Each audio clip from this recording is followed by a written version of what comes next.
That was awful.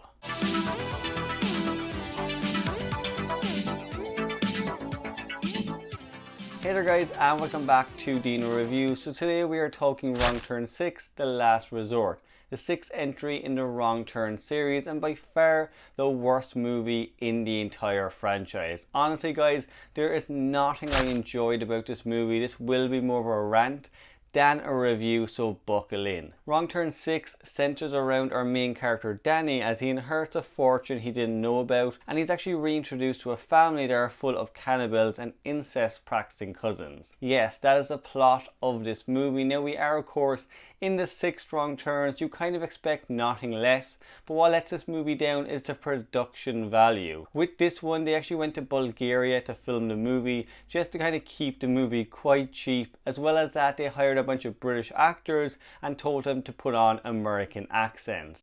There are so many different issues I have with this movie, but we're going to start with the amount of sex scenes this movie has. The film itself is just kind of full of a bunch of sex scenes that are quite unnecessary even for a horror movie, and then they're just peppered in with a bunch of kills to connect the dots. The movie plays on this a lot, and it does kind of make you wonder what the film would have been like without those scenes. As well as that, the characters come across as extremely bland and just irritating throughout the movie. The acting is not good at all. There's not a lot of characters in this one, but just the dialogue, the script, how it all comes together is really weak.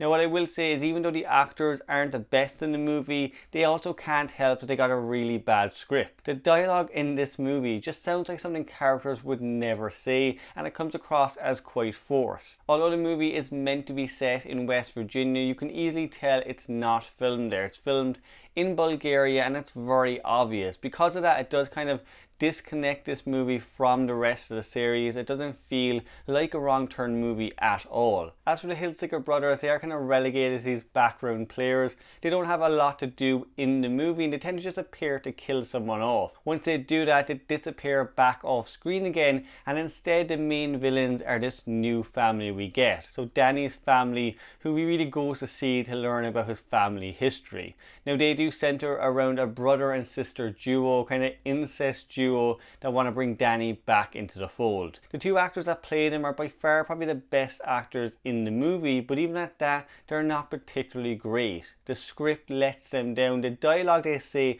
particularly to Danny in the movie, comes across as quite corny and just over the top and cheesy. Now what I will say with Danny, although he is the main character, you don't really follow too much of him. You know, he's not a character you invest in, you don't care too much about him, and he makes decisions in this movie that make absolutely no sense. Very quickly kind of accepts what his family do, how they kill people, and what they're all about.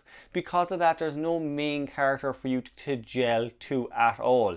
You have his girlfriend who kind of questions everything, but you don't spend enough time with her character to care about what happens to her. The rest of the characters have absolutely no development, and they just are kind of there to be killed off. As well as that, as I said, a lot of them are British actors that are putting on these terrible American accents, so again it's just hard to connect with them. As for the kills, they are over the top. They are again hugely sexualized and just really unnecessary at times. One character gets pulled apart after she has sex, another character gets a fire hose shoved into him until he blows up, and the last one gets brain damage and then raped before being killed off.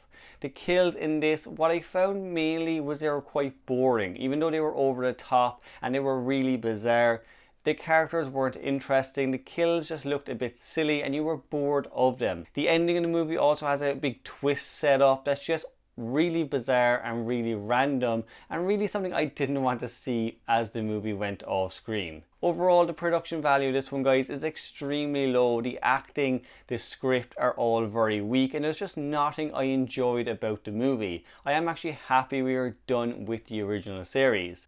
Next up, of course, we have the remix. We have Wrong Turn 2021. I'm much more excited to watch that one and just to see some production value brought back to the franchise. As well as that, my biggest disappointment with this movie is we don't get a lot of the Hiltziger brothers. They are the main antagonists for most of the the series, if not all of the series, and we barely see them on screen in this one. As I said, they're relegated to background characters with absolutely no development at all. They have no particular characterization to set them apart from the rest of the characters. But if you are a fan of Wrong Turn 6, please let me know what you enjoy about it. Besides the laughable kills, the really bad acting and the dodgy script, what is there to enjoy about this movie? As I said, it is full of really unnecessary sexual scenes and just bizarre decisions. Remember guys, we are going to be going on to Wrong Turn 2021 next, so if you want to see that, make sure guys you subscribe to the channel, make sure you pop on that notification bell just so you don't miss any of the videos coming out. If you want to see another one like this one, click that link down below and I will see you in the next one.